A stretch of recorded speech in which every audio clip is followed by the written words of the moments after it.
اعوذ باللہ من الشیطان الرجیم بسم اللہ الرحمن الرحیم اللہم صلی علی محمد وعلی محمد۔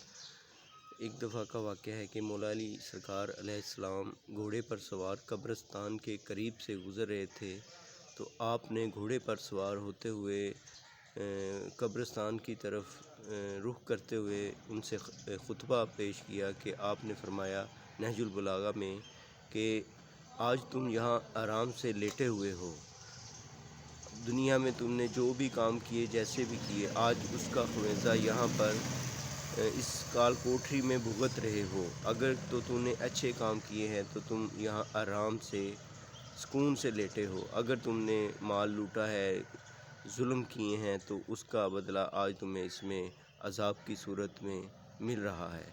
تو دنیا میں آپ جو کرتے ہیں، جیسے کرتے ہیں، ویسے ہی یہاں آ کر اس کا آپ کو رزلٹ ملتا ہے۔